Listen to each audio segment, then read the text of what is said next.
It's May 18th, 2006, 4 o'clock in the afternoon here at Eagleton Institute. I'm Michael Aron from NJN News. This is the Rutgers Project on the Governor.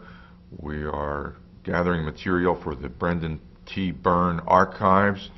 Today we're going to talk to Orin Kramer, who worked on the first Byrne campaign and served as executive assistant to the state treasurer in 1974 and 75. Orin, how did you get involved with the Brendan Byrne 73 campaign? You mean my early mistakes? In the 73 campaign, I've been doing some investigations in New York. I lived in New York at that point. I'd been doing some investigations, and in any event, I had some visibility in New York, and there was this young guy, Leon, who I think wanted to bring in people who were perceived as different from the normal New Jersey culture, because Leon and I didn't know each other. And I remember he came in and we met and we went to dinner, and he was the person that recruited me. You were doing investigations for whom? What kind? I was the head of some state commission, and the criminal investigations? No, actually, I don't know if you remember, there were nursing home investigations in the early 70s in New York. It was a big story. So I started the nursing home investigations. There's a guy by the name of Rabbi Bernard Bergman. Are you old enough? Do you remember? Yeah, vaguely. Yeah, Bergman. There was, if you basically went back to the nursing home investigations, which at the time that was a big story, and the guy who was the centerpiece of the story was a rabbi from Brooklyn by the name of Bergman. And actually, the New York nursing home investigation, I was head of this commission, I had to find things that were wrong. And my father said a lot of people seem to be making a lot of money in the nursing home business. You ought to go take a look at this. So I actually went down to the health department, and I went down to the health department, and I had this clerk, and I said, show me a file of somebody who's had regulatory problems so I can see what a regulatory problem looks like, because I don't know anything about nursing homes or about the regulatory system. And nobody had ever been in the health department and asked. And she pulls out this file for this guy, Bernard Bergman, Rabbi Bergman, who then, I mean, as it turns out, he's going to be in the news for the next several years, and his problems ended up bringing down Stanley Steingut, who during the early 80s, the 70s at one point, was the most powerful Democrat in New York, etc. But there was all this stuff going on in New York. Were you the director of I was like a New York SCI? I was the executive director of a made-up commission. Someone had to create a commission. Actually, as I recall, what happened was Andrew Stein gave Nelson Rockefeller his vote on the death penalty in New York, and in return, Nelson gave Andrew a commission for being the swing vote in the legislature on the death penalty. And they wanted the commission to be able to create visibility, and that was something that I was perceived as able to do, and so I was the head of the commission. What was it called, remember? It was the New York State Commission on Living Costs and the Economy. So Dick Leone became aware of you in the newspaper? Yeah, I mean, there was, I'm sure, and through whoever one knew in political circles during that period. Yeah. How old were you then? I was, well, I guess I was 27. Where had you gone to school? I was out of law school. I had basically graduated law school at 25, which is what you're supposed to do, and then I'd gone to a Wall Street law firm. I was never serious about practicing law, but I was always interested in public policy and politics, so I went to Cy Vance's firm. You know, that's how which was Simpson, Thatcher, and Bartlett. And actually later, when I worked in the Carter presidential campaign, after I left the firm is when I got to know Vance. I never met Vance at the firm. That's the problem with being a young associate. And so then when a year later this opportunity came up to run a state commission, I took off and, did the state commission. Where'd you go to college and where'd you go to law school? I was an undergraduate at Yale and law school at Columbia. And what town did you grow up in New Jersey? South Orange. What did your father do? He was in the meat business. Well, sort of like you're in the meat business, like I'm in the meat. But he actually, they actually cut slabs of beef and they sent it to people's houses and people came into stores. And he was actually the dominant butcher on Mulberry Street in Newark until Ken Gibson mercifully bought all his stores and condemned them so that he could get out of his business in Newark. But yeah, no, we were a major family on Mulberry Street in Newark. So do you recall how deeply into the campaign, or at what point in the campaign you were brought in? Early, mid, yeah, late? it was early. My vague recollection, which you'd know better, is Byrne came in fairly late in the cycle, whatever it was, January, February, and Leon was putting this thing together. And I think, I don't remember who the political people were, but the Lou Caden. I don't remember if I knew Lou before the campaign, but I actually came in as Lou Caden's deputy.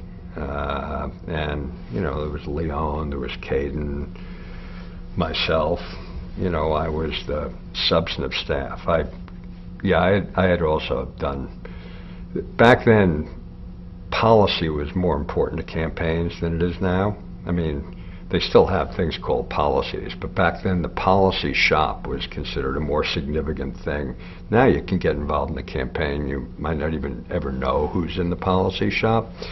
But actually, I think by the age of 28, I had been the issues and policy director of at least 4 campaigns.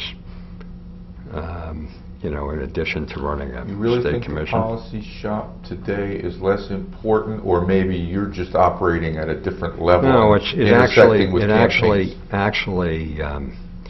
the much more so than in the past. Now you have messages that are shaped by media consultants and pollsters, and the candidate, if a candidate has views, but it's the political operation.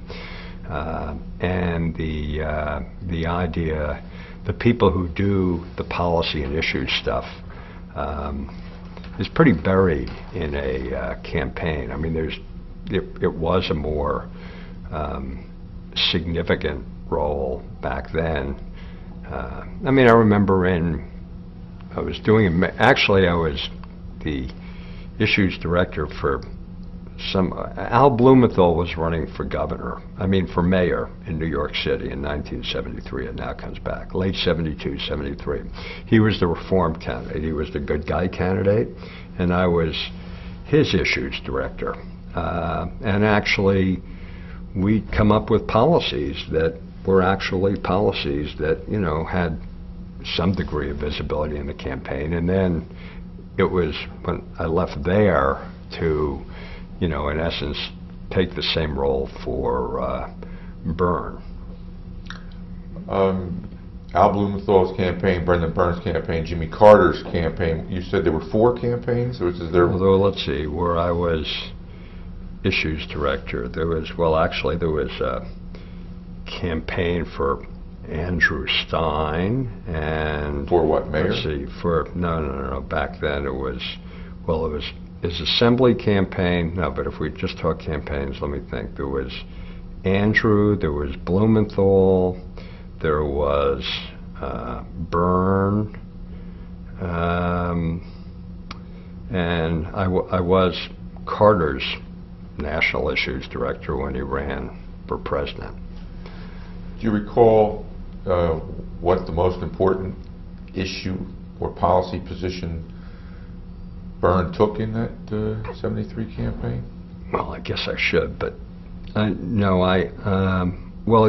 it wasn't a policy position. I mean, fundamentally, Brendan Byrne was the man who couldn't be bought because he had the good fortune to have had people caught on tape saying that we couldn't get to Byrne. So I think that's what the campaign was about.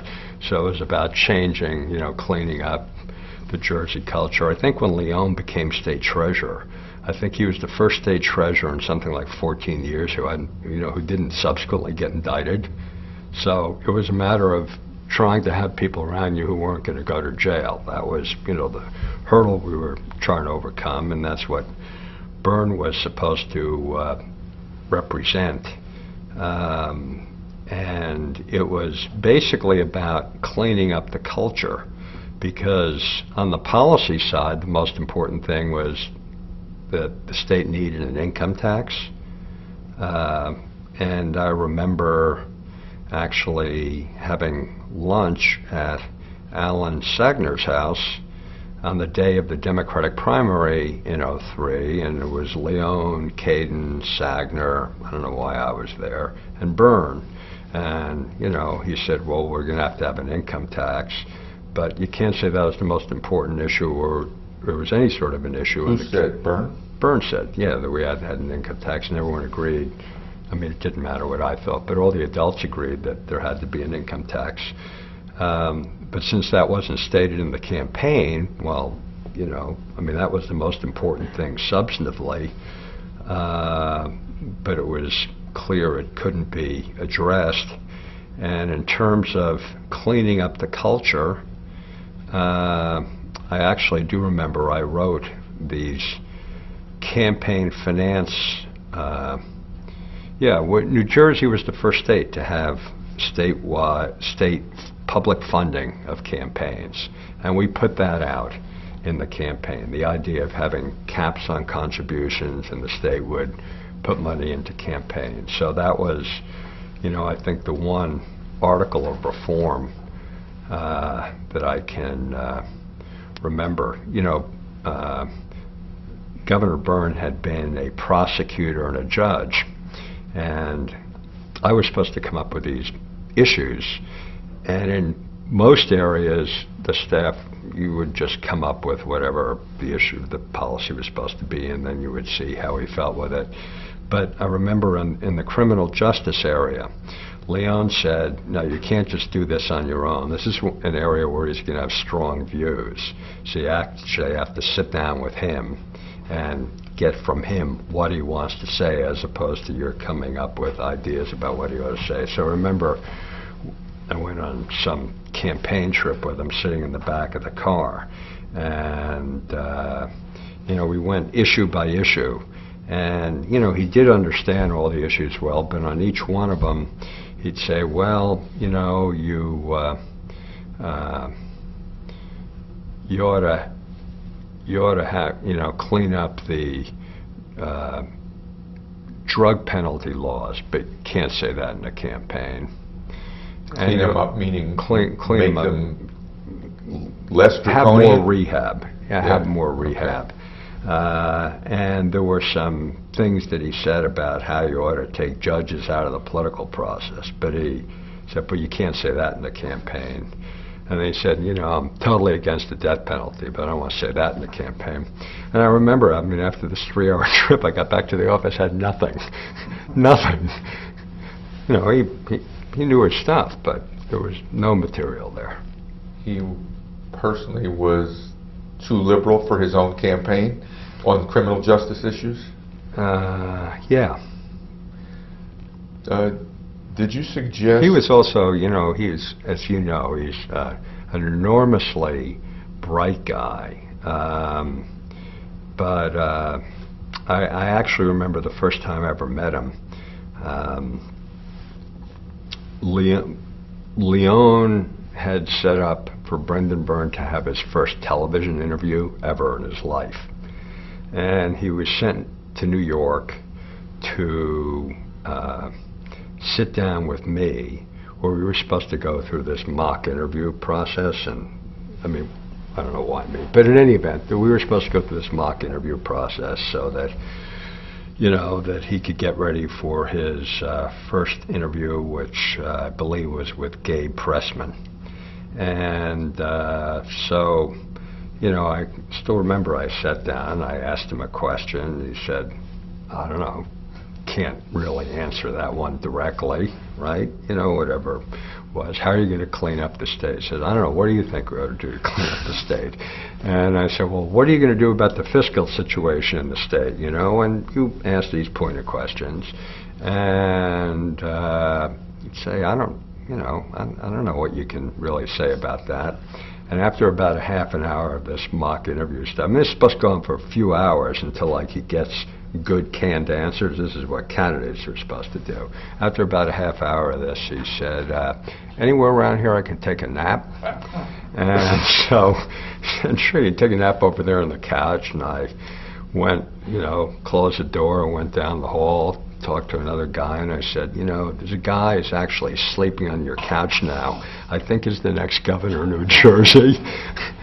And God knows what he's going to do on television tomorrow. Do you recall how he did? But actually, I don't recall how he did in that performance. But his, his tolerance for learning to fake it, which is what people do in that process, was really low. He just had no interest in that. Huh. Did he? I mean, he didn't want canned answers.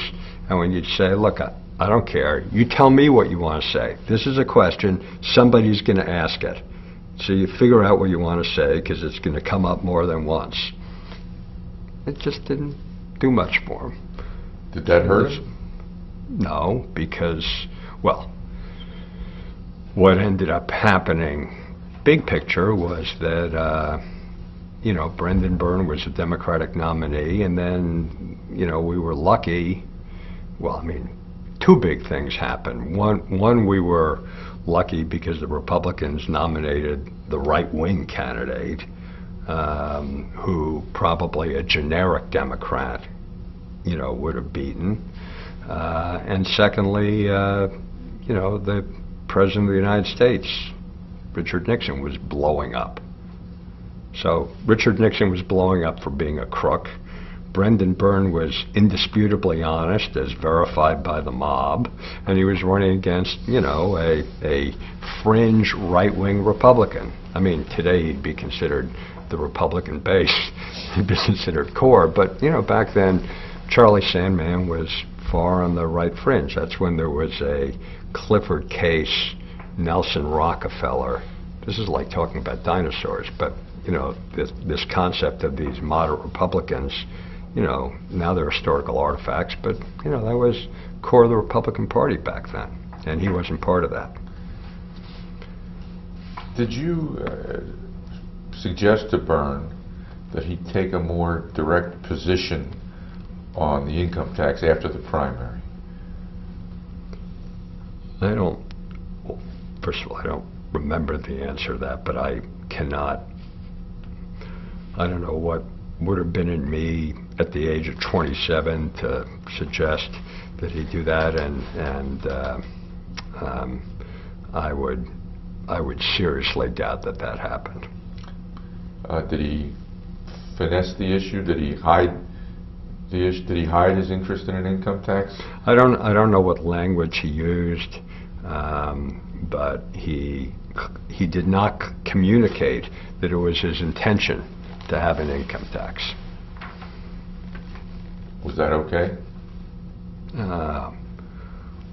Well, in retrospect, I don't know how much he won by. I suppose if you knew that you were going to win by a lot of points, then you would say, well, if I can go do a rerun, then I would tell the truth about some of the hard things I was going to do so I could be said to have a mandate. But you don't know that in advance.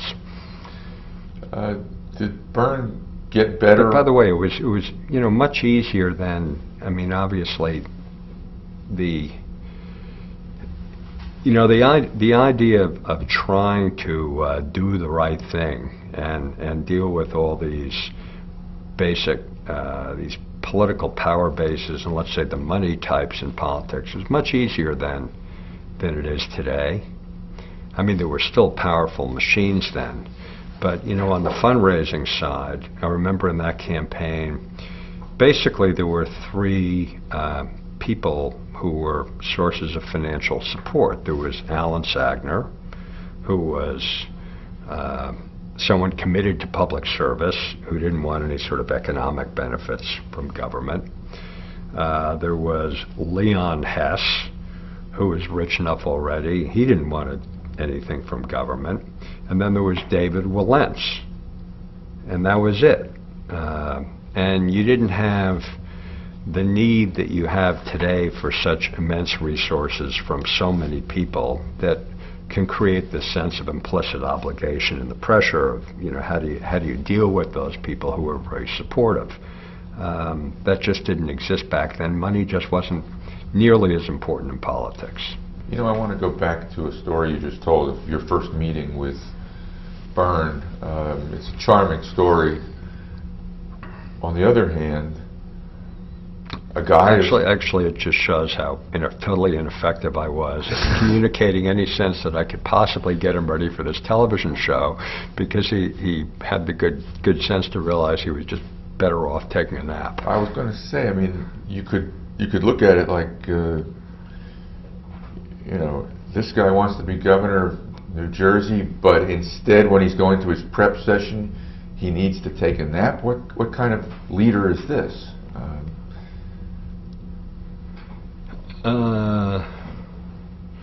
Yeah, I think,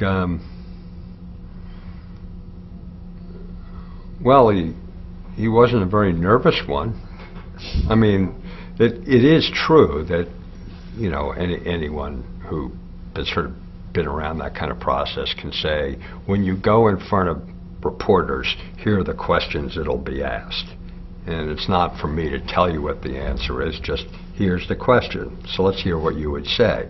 And by the way, if you say something that doesn't make any sense, we'll both understand it, right? So it's a matter of just framing the issues.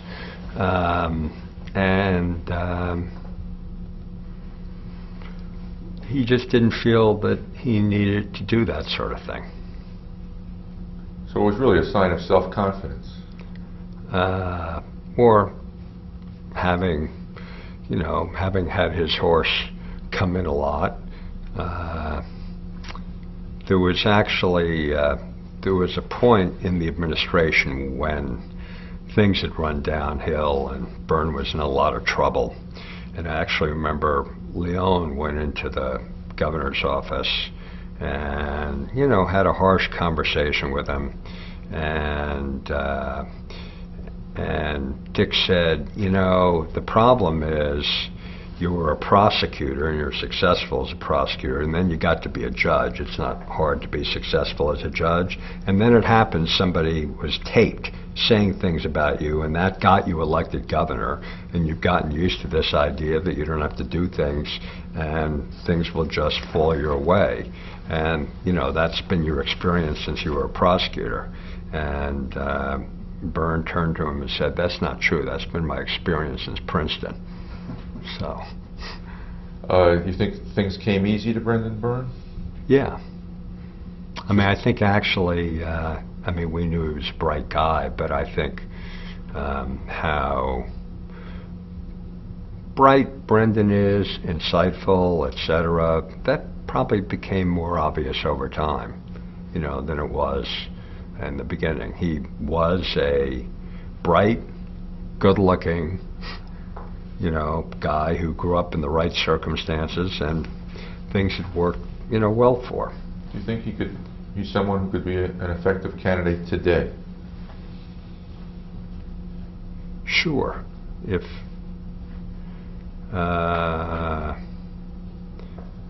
yeah, absolutely. Same qualities are prized today. As a matter of fact, if you take where the state's been in recent years, let's say there had been no John Corzine, and just take where the state was a year ago. If you had somebody who was obviously clean cut, who genuinely wasn't remotely close to being corrupt or part of that whole world, and people had said on tape that this was the one guy in politics that we can't get to, it's a real problem. That would have been would have been a good credential in the last couple of years. You've mentioned Leon and Caden and Sagner. Um, High quality people. Let's take them one at a time. Talk about Leon. You know, I think if you look back over the, say, the last 30 years of the state and say how many people have been in some role in state government who went on to have a significant presence outside the state nationally, and I mean that's certainly been the case with Leon. I mean, he's nationally respected as a policy person. He had actually been involved in various national political campaigns, but you know, Dick is broader than, you know, than just someone who's a player in Trenton. I mean, he is nationally well regarded.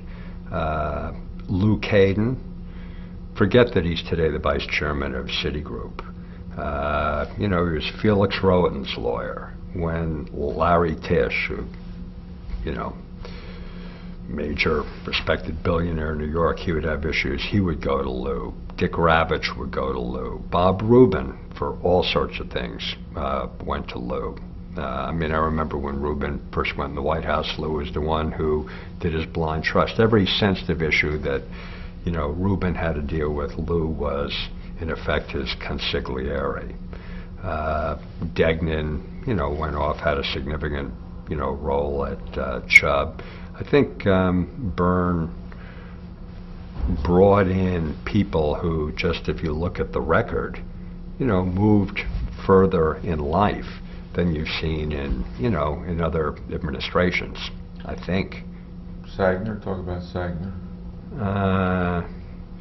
Well, you know, Alan probably would have gotten involved in elected politics, except that he thought America was too rough on Castro. You know, I mean, back then in the '60s. So I think that did him in. But I mean, Alan, for years, Alan was the liberal fundraising conscience of New Jersey. Every national candidate. I mean, Alan, you know, this concern people have about this pay-to-play culture, you know, people who mix business with government, and, you know, Alan was always the antithesis of that. And every major national progressive movement, I mean, if you picked one person over the last 40 years in New Jersey who's been financially supportive of those things, one individual, then, you know, it's Alan. And by the way, even in recent years, in his 80s, if you said in, you know, 2004, in 2000, who were the 5 people in New Jersey who were doing the most to try and elect Al Gore president, or in 2004, trying to help, you know, Corzine with what he was doing with the Democratic senators, trying to elect John Kerry president. You said, give me a list of 5. Even in 2004, when Alan is 83 years old, he's on a list of 5 people. Who among those people were you personally closest to?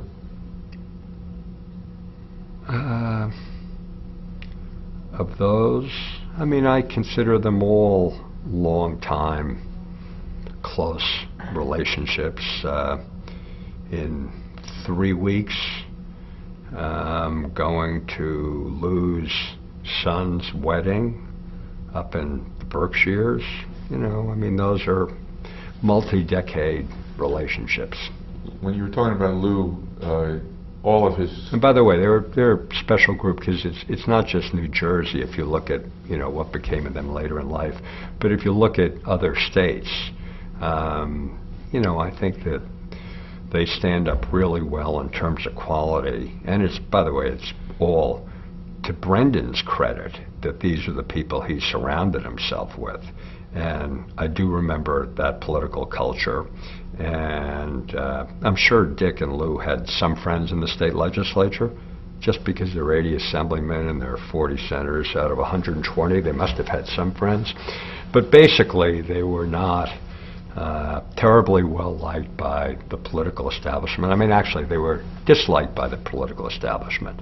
So Brendan had to be doing something that was going to make life harder as governor by having them there. And I think it was, you know, his attraction to having people who really had a different vision of what government could be, and also a different level of quality. What was that vision? A reform vision? By the way, Lou Caden, I mean, Caden, you know, before he was in this position he's now in at Citigroup, he was a major partner at Davis Polk, which is one of the, you know, literally 5 best regarded law firms in, you know, in the United States. And before that, he was a professor at Columbia Law School. And actually, Columbia Law School, where I later taught, but Columbia Law School developed rules, limits on outside income, and those limits were a testimony to Lou, because it got into the papers that Ravitch knew how smart Lou was, and the MTA was paying Lou so much money, and it became a newspaper story. And so the rules that were set up on outside activity at Columbia were basically created to deal with Lou's high income. The Caden rule. Right. In discussing Lou, which actually, I remember, was an irony, was that the guy who put it in was Benno Schmidt, who later became president of Yale. And I remember at the time, Lou thought it was very unfair because Lou didn't come from a family with any money, and Benno came from a really wealthy family. And so the idea that, you know, Benno was capping Lou's income was just an irony. That Lou's connections are all New York. How did he make the transition to Trenton? He was. It wasn't actually back then a transition. Lou was grew up in Perth Amboy, and you know, I think everyone I know who, you know, cared a lot about public life and ends up involved in public life and cares about public policy and thinks all these things are important, I think all of us, when we were younger, assumed we wanted to run for office because that's just the way people think about these things. It's not a natural genetic disposition to say, I want to have appointed positions.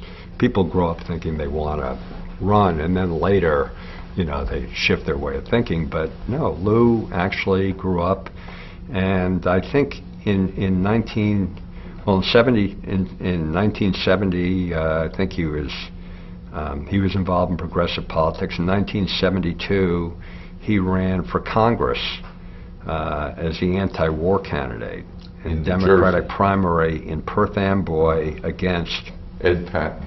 Patton, right?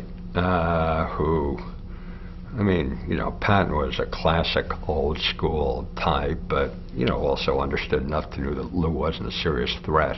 But, you know, Lou was this passionate anti-war candidate in '72. And as a matter of fact, I remember a few years later when I did get to know Cy Vance, and I mentioned Lou, and Vance said, yeah, he's the guy who ran for Congress in New Jersey.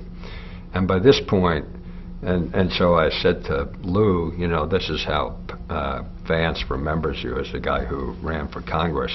And Lou, by this point, realized that you don't want to be seen as someone who wants to run for office. This isn't the route I wanted to be on. He said, well, that's not good. So, you know, he had changed by the late 70s. You talked about the culture of this group, and I started to ask how you would define the culture. Can you put flesh on it a little bit? Well, I think that, first of all, there was a high quality on the policy side. When you take Leon and Caden were the 2 most important people in the administration. There wasn't anyone close to that.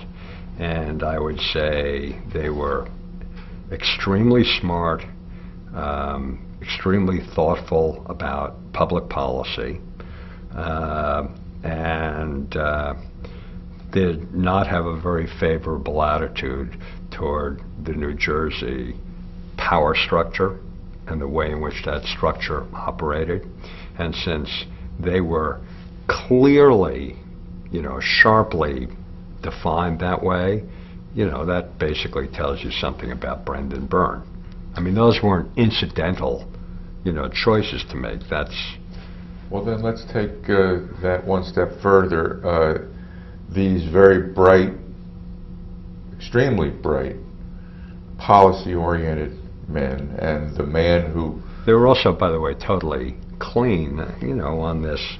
I mean, there was nothing remotely close. As I say, it was a little easier then because you had fewer friends who had made contributions, but there wasn't anything remotely close to using government to take care of anybody who had been a financial supporter. And as a matter of fact, Leon set up all these mechanisms. He actually purposely devolved power away from the Treasurer's office. When they were doing bond underwritings, he set up some committee of a bunch of old retired people, and he had them choose the bond underwriters. Now, Leon didn't even have any ties to Wall Street, but it was so that there wasn't any question of the Treasurer's office or the Governor's office. So he took this major piece of patronage, which everyone tries to accrete patronage in life, took this major piece of patronage and created a body that hadn't even exist and gave them the decision-making authority. To what extent was this group of people perceived as arrogant or elitist by the power structure you refer to or by the legislature? There were a few exceptions. There was the guy, Merlino in Trenton, was a friend of Dick's. So I'm trying to think of who the exceptions were who didn't feel that way. They did feel that way. There are people who still serve in the legislature today. And basically, they talk to me because now that Leon is back as a major figure with, John Corzine, and, they say, with all these problems, and your friend Leon, and that's actually not flattering. That's both about Dick and about me. Were some of Brendan Byrne's political problems due to this sense that he had surrounded himself with guys who thought they were so bright? Well, two things. First of all, at the end of '75, I'm out of there. I'm working in the beginning of '76 with Jimmy Carter in Atlanta. And I guess, in terms of Brendan's numbers, they were running downhill in that '76, '77 period when I'm not there. So beyond, memory limitations, I'm not working there during that period. It is certainly the case. Look, I don't know how much it had to do with broader public opinion. In terms of the Trenton culture, obviously there was a tremendous clash between, Dick and Lou. And by the way, like Bob Del Tufo was there during that period, and the traditional power, structure in New Jersey. But in terms of public support, when Brendan Byrne's numbers were where they were publicly, that's probably a function of, number one, he had given them an income tax, and number two, New Jersey and this entire region was going through a tough time, in economic terms, would push down anyone's numbers. The fact that Harry Lerner, my county chair, and all these other Paleolithic types had a low regard for Leon and, Caden, which was, absolutely mutual. I'm not sure that affected the public perceptions. I do remember actually at one point the boss, who later became a friend of the Democratic Party and of Hudson County, was Dugan, right? And, but, again, back then I'm this 28-year-old kid, and Leon had us checking the phone records of state legislators to see if people had been abusing their privileges to charge over whatever the rules were for the state back then. But in effect, we've been going over their phone calls and not listening to their phone calls. We just were checking the records of how much money they spent, on the telephone, and avoiding these excesses. And somehow or other, I managed to tell Dugan that this is something we've been looking at, but that there weren't any problems. And I remember Leon calling me at home, and he said, Dick's a pretty tough guy. He said, "Don't tell me you really told Dugan that we were checking his records to find out whether he had done something wrong. You couldn't possibly have done that in the real world." And but life moved on. Byrne wins in November. It's time to figure out who's going to do what in government. What do you remember about what you wanted to do and what job you got? I actually, at that point, the campaign had been draining, and actually at that point I didn't want to stay in New Jersey, and I went back to take control of that state commission again, so I actually had gone back to New York. And it was only in the summer of '74 that that I left New York and came back and worked for Leon, which actually, in terms of functionality and all that, was sort of a step down. It was kind of a mistake you don't make when you get older. But at that point, no, I had so much respect for Leon intellectually. That's actually why I did it.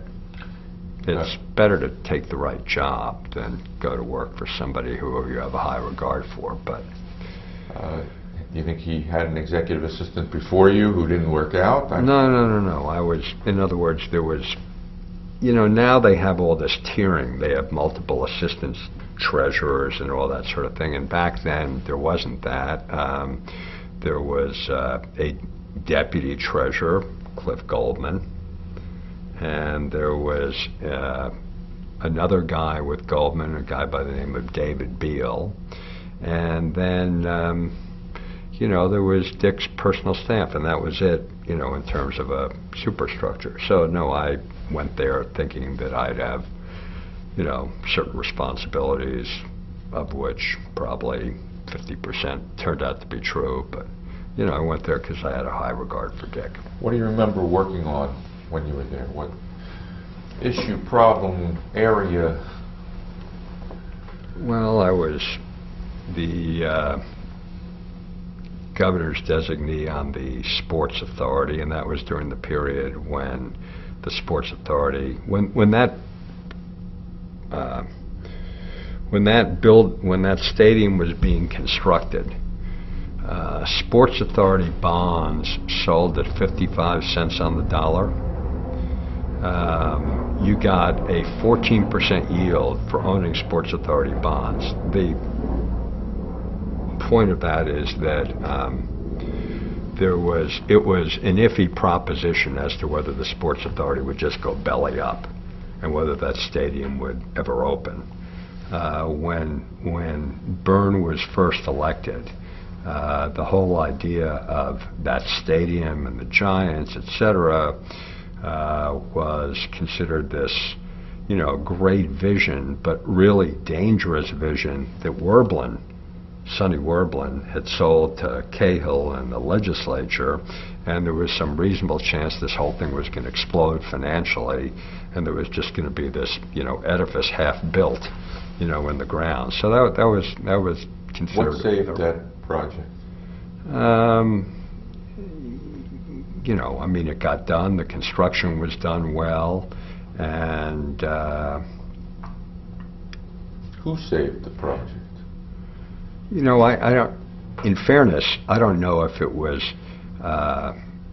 First of all, I don't know that it was ever an overreach. It was just risky, right? And they're actually beside the people from the administration who were very involved in it, and on a regular basis. Del Tufo was very involved. I was involved.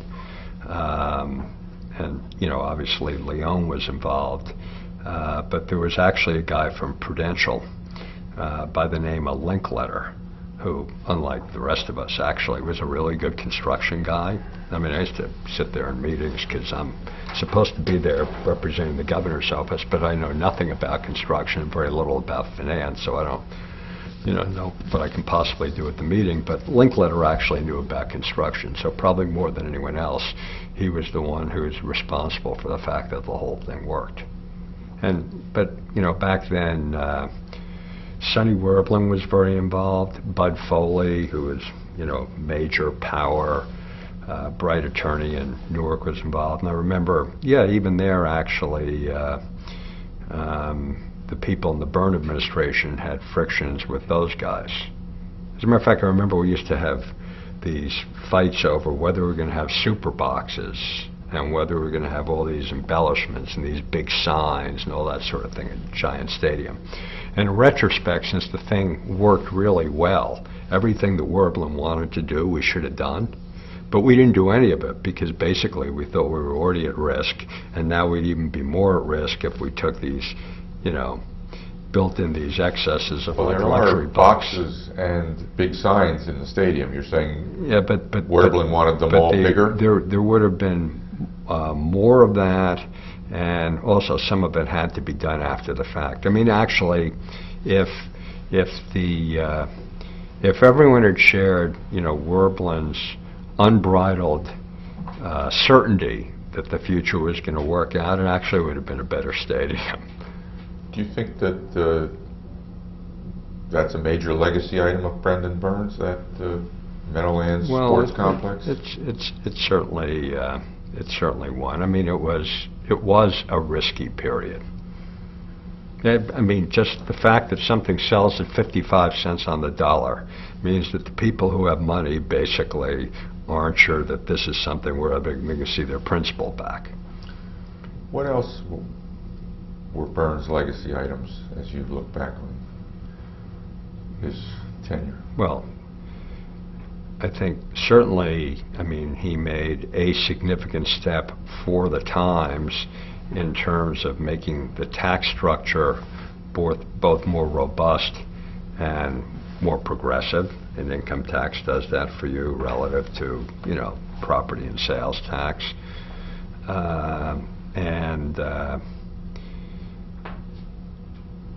Certainly there was a model of government which, although it wasn't looked on, well by democratic machines, but, a model of government that was, not part of the old politics. You left the administration when? Late 75? I left at the very end at 75, January in 76 or something. I remember actually when I went to work for Carter, and Leon was trying to be nice, and he said, if it doesn't work out after a few months, meaning if they throw you out of there, you shouldn't be embarrassed to, if you have to come back home, just in case that happens. What role did you have in the tax fight? The only part I remember is that, I was one of the surrogates who they'd send out at night, I guess, when some, group, I do remember standing in front of, high school auditoriums when there are 400 people there, and, I'm supposed to be making some argument for, why they're supposed to be paying an income tax, which, well, someone from the administration showed up, but I'm not sure that moved a lot of people along. But I do remember we were both out there as surrogates, and also, we'd organize some of these other people. There were some of these older Jersey families, the Beinecke family. And I remember Beinecke is way back, they were H&S Green Stamps, but actually it's a great philanthropic family. There's a Beinecke Rare Book Library at Yale. They're, you know, classy people, and so yeah, I went to the houses of people like Beinecke to explain why they should be for the income tax, which was an easy thing to do, and then they would lend their name and wouldn't really help at all, but you know, you would have more of these financially responsible types, you know, standing up. And I remember, you know, we'd work on building support in the financial community. You know, the world has changed. New Jersey doesn't have any of its own banks anymore, but we had these major banks in Newark, and you'd sit down with these people and, you know, explain why this was good for the state. And was it a hard they had sell? important jobs.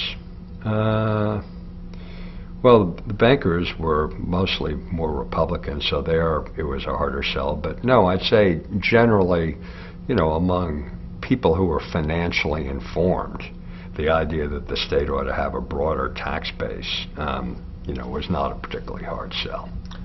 Did you deal directly with any legislators? You know, I'm sure I must have some, but I don't. I mean, just because I remember knowing some of the people, so since I knew them, I guess I had some dealings with them. But on what? Who remembers?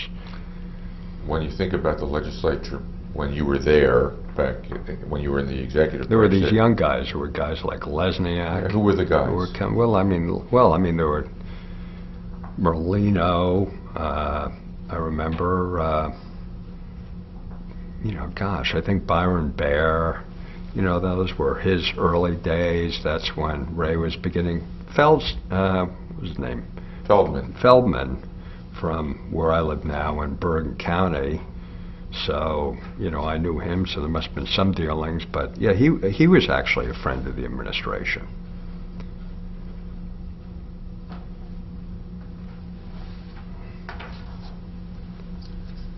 It was only later in life that actually I realized that guys like Dugan were good guys and they could become friends. Back then I was scared of them because they were part of this, you know, world that I was supposed to be a part of changing. What is that world? The world of what? Well, the world of the old. Actually, they're still existent, but in any event, the major county and local machines. The world of machine politics. Right. Which actually, if you think about it, I mean, I'm sure there are changes between now and then in terms of the significance of those machines, but they don't quickly come to mind. What did a machine do? What a machine delivered votes and got jobs for people? Actually, you know, it wasn't even just so much that they delivered votes. It was almost as if nobody else voted on the other side. They delivered these landslides. There was, you know, actually, I mean, you know, going to the present, I'm not going to talk about Corzine's, this is all too current, but, you know, when Corzine was first running in 2000, he had the support of the Newark establishment against Jim Florio. Now, Jim Florio would have had general election problems. He obviously had a problem among a bunch of Jerseyans who didn't want their taxes raised. But the core of Florio's problem was not in the African American community in Newark. I mean, that wasn't where Florio had a problem. Among, you know, in Newark, Florio is just a really well-known Democrat. And, you know, they wouldn't have tossed him out for, you know, paying for raising taxes. And he's running against this new guy who basically no one knew, Corzine. And Corzine, you know, had the line in Newark. It's not that Corzine beat Florio. It's that I can still remember the margin was 21-1. That's a machine. Yeah, right. How much direct contact did you have with Brendan Byrne during the 2 years of the administration? I don't, first of all, I don't remember well to be able to answer that.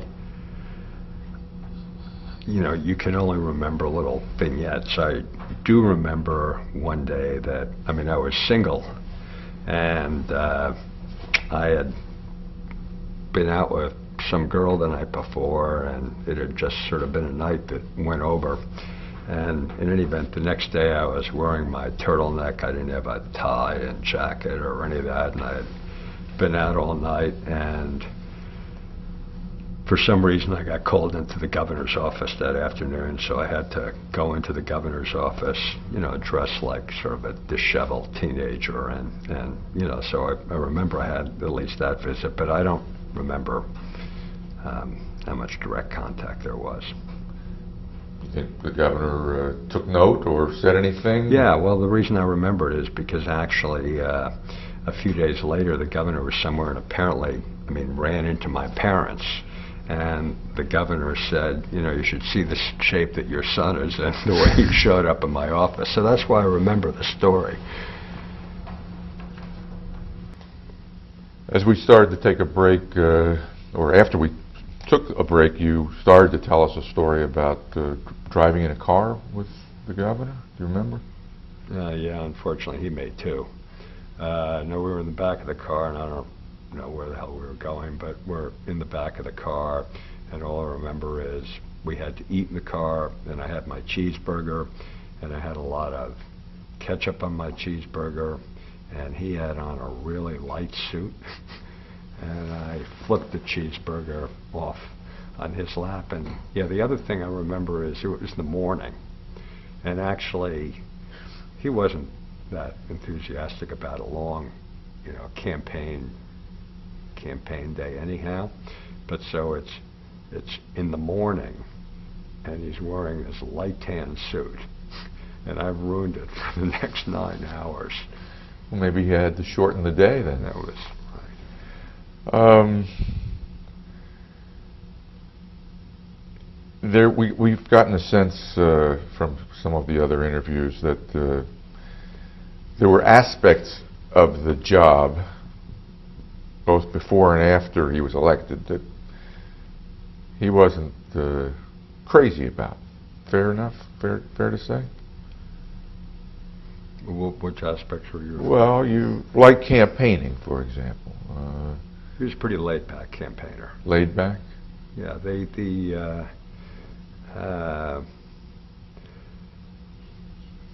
campaigning, they don't pay for overtime, and that was stressful.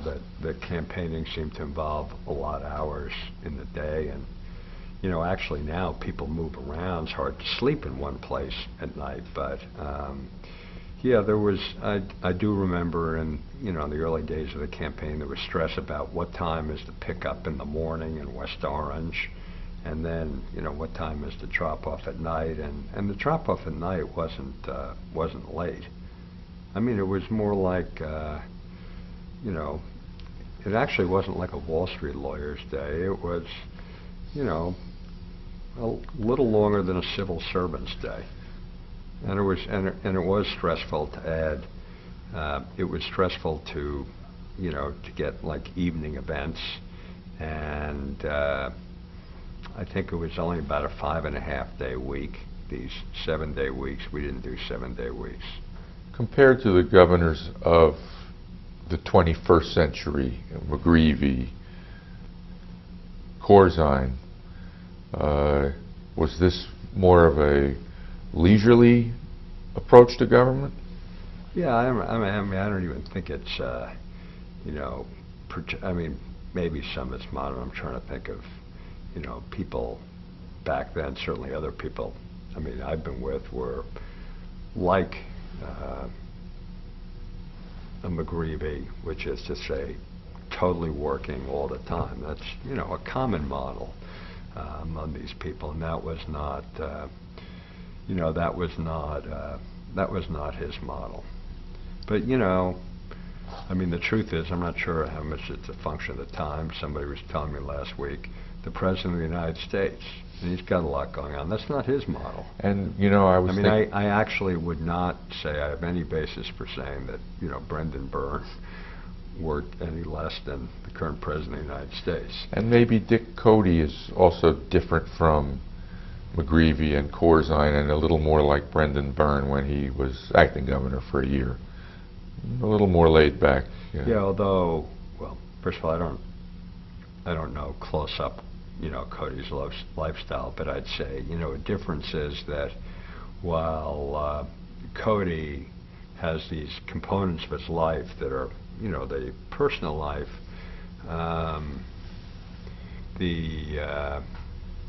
you know, cultural norms of politics are also part of who Dick Cody is. That's not an unnatural thing when he shows up at all those places. And for Brendan Byrne, a lot of those campaign activities, like seeing a bunch of people, or giving a speech, or, you know, thinking about, you know, preparing to give a speech, those kinds of activities were things he didn't get into that much. To what extent did he come to office with a set of policy views? You know, my memory has severe limitations, but on the one hand, I mean, in fairness, on the tax issue, well, it's true he didn't tell anyone in New Jersey about it, so you can say he lied during the campaign, but he did intend to create an income tax for them. That was an important view, and that was strongly held, you know, just because he failed to disclose it. And certainly he intended to run a clean administration. But then, you know, there were a lot of other areas where, you know, when I think of the criminal justice story, the truth is that he didn't actually, after these years on the bench and as a prosecutor, he didn't have any particular policy prescriptions that he wanted me to use, which, now that it comes back to me, I was a speechwriter then. And so actually, if you give me something that you believe, you know, whether I believe it or not, at least I've got more material to work with and not stuff that I had to make up. And the point is, in these other areas, like environmental policy, where he had no background, so we knew we had to make it up. But this was supposed to be an area we weren't supposed to have to make it up. And ultimately, you know, what I do remember, you know, being struck by is, gee, even in this area, there isn't actually this underlying strong policy impulse of things that he wants to do. You know, John Corzine may keep bumping into walls occasionally, et cetera, but there are these powerful things he wants to try and do, and, you know, the issue someone could raise is, are there too many things he wants to try and do because the system is resistant, so you have to pick a couple, et cetera. But, you know, Brendan Byrne didn't show much of that kind of impulse. Sounds like a kind of laissez-faire approach to government. As I say, there are important things that he did do and wanted to do, and I mean, the income tax back then was considered a pretty heavy lift. So he did expend a lot of political capital, you know, to make that happen. But when, you know, to the extent that the job was about spending a lot of hours working over a lot of people, getting close to legislators, sitting in rooms and, you know, bringing a room around, all that sort of thing, you know, that wasn't particularly a focus of his. Speaking of the income tax, with the benefit of hindsight, was the focus back then on equal spending in the schools, which triggered the income tax, was that right or wrong?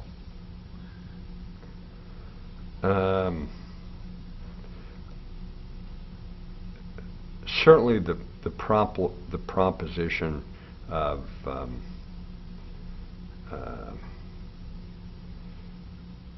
reducing the kinds of distortions you had in the resources available to wealthy districts, as opposed to the poorer ones. That was an imbalance, and at least certainly what people like myself believed back then when we were young and 30 some odd years ago was that was the right direction to go in. And that conceptually that was important. When somebody says, well, the structures you've now built in a lot of those poorer areas, are those structures really serving, the kids well and so forth? And that, obviously, for a lot of people, that becomes a more difficult question. How about for you? Well, first of all, I don't consider myself an expert on, New Jersey education. I'd say more broadly, look, I think the difficulty in governing this state is if you take the totality of what we do with government, meaning the fact that we want to give the localities all this autonomy in terms of their schools and the police and the fire and the benefits, the level of employment, excuse me, local employment and state employment and the benefit levels in retirement and health benefits, et cetera. I think the totality of the structure that you have now, I just think if people face the math genuinely, the totality of the costs of the current structure is not sustainable.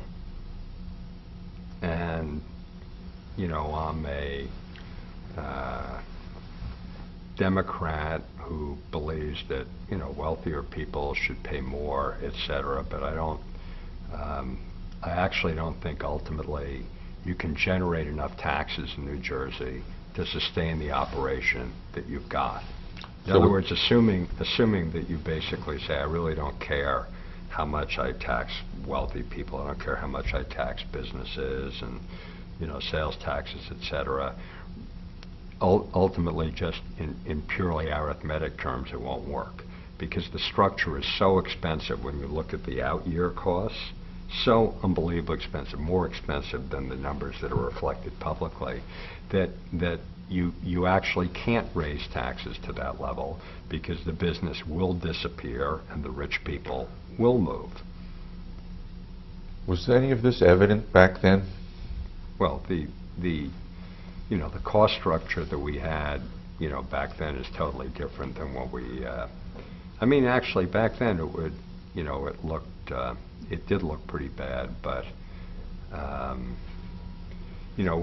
what I think you're looking at today is, a totally different set of dynamics. And I've heard you suggest on occasion that the state is headed toward a fiscal disaster. Is that your perspective? Well, well, first of all, if you were to restructure the level of everything that happens, what government does, then you don't have a spending imbalance. But I don't think that that's something that you actually accomplish in the absence of an absolute disaster or crisis. And then I suppose there are scenarios under which you don't have an immense problem. In other words, if the stock market goes up 13% a year, that'll take away a lot of your problem.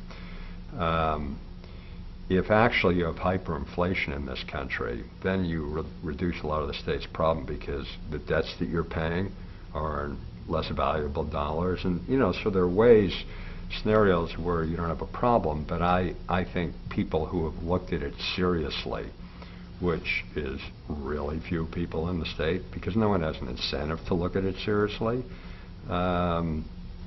the problems are immense. And all the incentives are toward not acknowledging them. Elected officials don't want to acknowledge them because then, well, what are you going to do about them? Well, you're either going to cut back on some service that somebody genuinely feels entitled to, or a benefit they feel entitled to, or you're going to raise somebody's taxes. And actually, you know, the public sector union leadership doesn't really want to address this issue because that makes for difficult discussions with their membership. You're chairman of the State Investment Council, so you're one of the few people that you just referred to who has looked at the... Which, by the way, they don't do it, you know, it's only, the only difference is A, I'm older, so I don't care as much, and B, I don't have to run for anything, right? But there, in most of these states, the person who's in the position I'm in is like a state treasurer, is an elected person. And guys who are really bright, and I say, well, if you actually look at the real value of your portfolio, assume stocks go up 8.5% a year, then what do these numbers look like? And, you know, they're bright enough, but the answer is I don't know, because I haven't asked anyone on the staff to do that math. Because if someone on the staff did the math, then you say, well, what is it, you know, what good does it do me for you to come with, you know what I mean, with this, you know, with this problem and put it in front of me? Let me go back to Byrne for a second. When you left, was Byrne in trouble politically? Had they started calling him one-term Byrne yet? You know, I don't remember it clearly. I'd just be guessing. I don't remember how much trouble, you know, he was in. I think it got uglier later.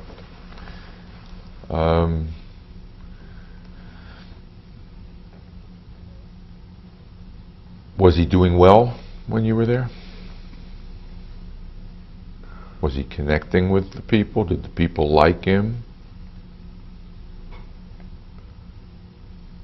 You know, I'd be winging it. I'd really be winging it. Well, we appreciate your honesty. You know, we don't want you to wing it. I don't remember how he was doing. I mean, my guess is that he wasn't energetic about trying to build support when he was governor. So I don't know why his numbers would be going up unless the state had been in good economic condition, which for reasons outside his control it was not. You left in other words, I would just guess that given the years we were in and what I know was going on with the economy then, I wouldn't think that you would have good numbers. You'd have to be pretty extraordinary to have good numbers during those years. And then he hiked the income tax after you left, and the numbers went down. Way down. I mean, we were selling. I mean, I remember being part of selling the income tax when I was there, but it was enacted, I guess, after I left. You left for the Carter campaign. Yeah. What'd you do in the Carter campaign? I was in Atlanta. I was issues guy. That's what I did. The issues guy? I was his overall policy chief was Stu Eisenstadt, and I was national issues director under Eisenstadt. How was that experience? How was that experience? That was certainly, you know, at that point in my life, by far the most powerful growth experience I'd ever had, in the sense I was now dealing with all these people around the country who, you know, were names I had heard of, and it was that period and then the period afterwards in the government, you know, were, I mean, actually, if I look at what I did in life that had importance, then that period of electing Carter and being in the White House was by far the most important thing I've ever done, which you could say, well, that's unfortunate because your importance peaked 26 years ago, but, you know, that's just the way it is. How were you put in touch with the Carter campaign? Alan Sagner, who's been part of your series and who lived in the community that I lived in, and one of Alan's qualities is he was actually just very generous. And so Alan, at that point, is a major national Democratic fundraiser, because he's the biggest Democratic fundraiser in New Jersey. And so he goes down to the Carter campaign in Atlanta, and I wanted to get involved. And I asked Alan, will you bring me along as the pet? And so he brought me along, and he brought me in to meet with Jody Powell. And, you know, they had been told, well, the money guy from New Jersey, you know, maybe wants us to bring this person, you know, here to work. So, and I didn't, you know, utterly disqualify myself on the first day. So then, next thing I knew, I was working for Jody Powell. But Jody Powell was a press guy, not an issues Jody guy. was actually, Jody was the press guy, and I mean, Jimmy Carter had two closest aides. One was Hamilton Jordan, the other was Jody Powell. And Jody was the press guy, and yeah, I was a speechwriter. That's who I was, a policy guy and a speechwriter back then in life. And so I was going to be a speechwriter on the plane. And show somebody about the Carter campaign. I wasn't that good speechwriter, but and then actually, yeah, the week after I get hired, Bob Shrum gets hired, and Bob Shrum is my roommate, and we are now the two speechwriters, the senior one and the junior. Shrum is the senior one, and that was actually Shrum's episode was famous because he worked for Carter, and after 2 weeks of working for Carter, he decided that Carter had no principles, which ironically, when you take the rest of what you know of Jimmy Carter over the last 30 years, I mean, obstinate, you know, difficult in dealing with other people, but unprincipled, that would never be true of Jimmy Carter. But that was Shrum's judgment at the time, and Shrum quit.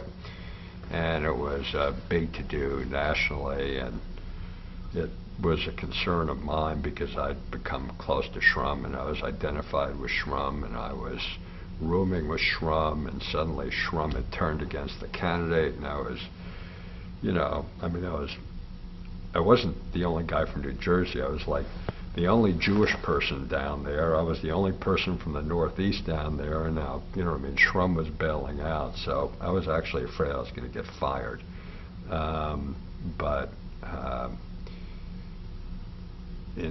Instead, I got moved off the plane, and I became the issues, you know, the issues person in Atlanta. What did you do in the White House? I was associate director of the domestic policy staff, but that meant back then there was what exists today, the National Economic Council, didn't exist then, and so in essence, on any domestic and on a foreign policy issue, you had the National Security Council. On domestic policy, you had the domestic policy staff in OMB. That was it in terms of the White House. And I was the policy person on financial services, housing, and urban policy issues. Eisenstadt? Financial services, because I had chosen it, and I was senior enough that I got to choose it. I didn't know anything about financial services, but it was a Democratic administration, so first of all, no one knew anything about financial services. And so I thought it would be a good learning experience for me, which it was. How much contact? It's unfortunate for the companies that had to learn, you know what I mean, have someone sitting there in the White House, but that's a common thing for companies to have these people in government who learn at their expense. How much contact did you have with Jimmy Carter? Carter had a very, distinctive work style in several respects. First of all, we could never work hard enough to work harder than he did, because he would be sitting there, he would work the 16-hour days, and plus he would spend of those 16 hours, 10 of them were hours where he spent with the door closed, no one in his office, just reading papers and checking boxes like he was a staffer. And if actually, and you had different personalities. my level on the staff, and some of them, if they would write Carter a 40-page memo in their area, which shows a lack of discipline on their part. They're not supposed to do that. They give him a 40-page decision memo. He'd read every paragraph on all 40 pages. And so instead of doing what you want, I mean, what do you want a president to do? To strategize about big picture issues and then spend time holding hands with senators and congressmen and building the case and let other people do this, you know, substantive work. And Carter insisted on being his own policy chief of staff, and so he went through hundreds of pages of memos every day. That's mostly what he did. And so for people like me, you know, for people like me who actually could write well, it was a great relationship because I was writing stuff and he read anything that I thought, you know, was worth writing to him. Wasn't a good way for a president to spend his time, but he didn't want to deal with any of us personally except when he had to. So unless a senator came in to the Oval Office, and they'll say it's an area that I'm involved in, so I go to the meeting or whatever. But except for these meetings with outsiders, he never had meetings with any of us. He didn't want to see any of us. We dealt with him on paper every day. And I'm enormously fond of him, and he gave me a great opportunity in life. But the warm Jimmy Carter who the world saw is not the person. The person who the staff dealt with was, you know, a guy who had been in the Navy, had been a Navy officer. I remember actually one night I was walking in the basement. I don't know if you've ever been in the basement of the White House, that long corridor where you go through the east wing of the White House. And the corridor is maybe, I don't know, nearly 100 yards long, and it's about 30 feet wide. And, you know, the residence is upstairs. And one night I'm walking down there, and Jimmy Carter and President and Mrs. Carter are coming along. And, you know, normally when you walk on a street, if you're the only one on the street with a stranger even who passes you, but if it's a big, broad street, people feel a need to say hello. And I can still remember the President and Mrs. Carter walking right by me in the opposite direction. And the reason why, it's not they didn't know me, it was that I'm off duty, and so I don't have to deal with human beings, you know, and you're here in my space, and you know what I mean. Contrast Jimmy Carter. And actually, by the way, with Carter, the various Secret Service people who always had to be posted in the halls whenever the president was going anywhere, and they were always instructed not to look the president in the eye because he wanted to be off duty. He didn't want to have to deal with tremendously principled, and he was great to work for in a lot of ways. He just didn't, he wanted to minimize human contact. Contrast Jimmy Carter and Brendan Byrne. Two executives, two political executives. Similar? Different? Well, first of all, in terms of work ethic, totally dissimilar. And, well, let's go back. First of all, in terms of the campaign, Carter was an utterly dedicated campaigner. It was interesting. Once he began governing, then anything that had to do with being political and trying to make people think well of him, which is a really important part of governing, he didn't see that as being part of governing. He saw governing as like running a school, or more like running a military academy. And so politics didn't enter into governing. When he was actually running for office, though, there was no limit, you know, to his energies. I mean, everyone, you know, got tired before Carter, and he was always on in, you know, I mean, public audiences. He was really disciplined about being everything a candidate is supposed to be.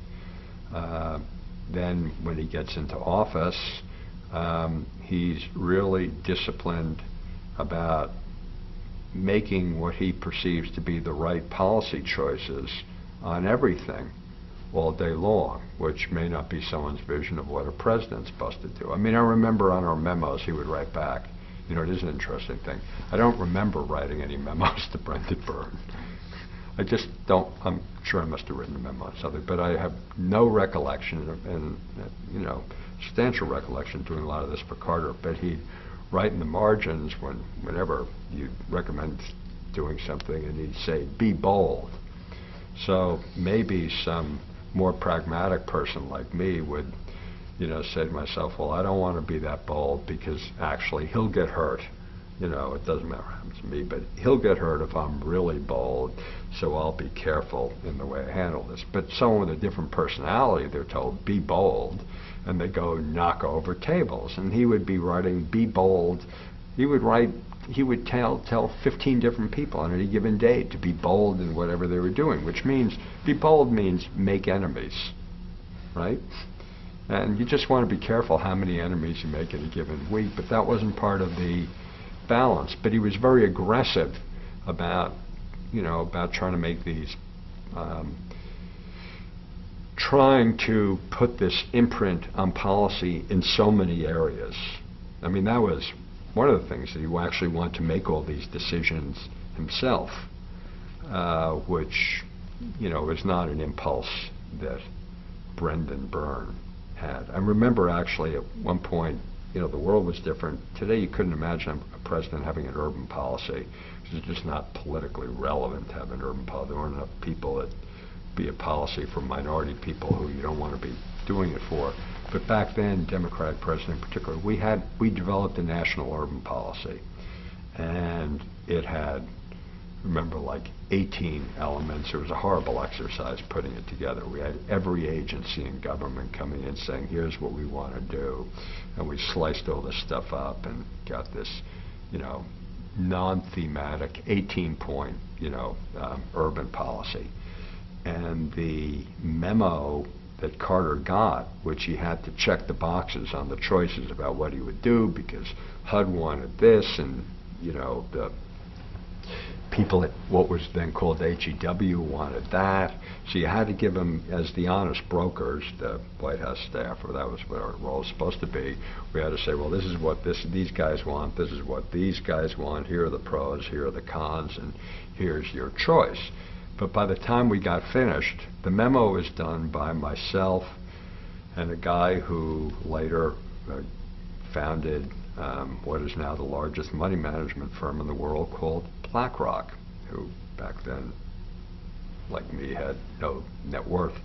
But in any event, we wrote this memo for Carter, and it was 140 pages long, which is an absurd idea to write a 140-page memo. First of all, writing a 140-page memo is ridiculous. And secondly, giving the President of the United States a 140-page memo is even worse than the fact that we had to write it. But we were boxed in by the process because all the agencies wanted to feel that their views had been properly reflected before the President, and the President didn't want to have any meetings with people, right? So we had to do all this on paper.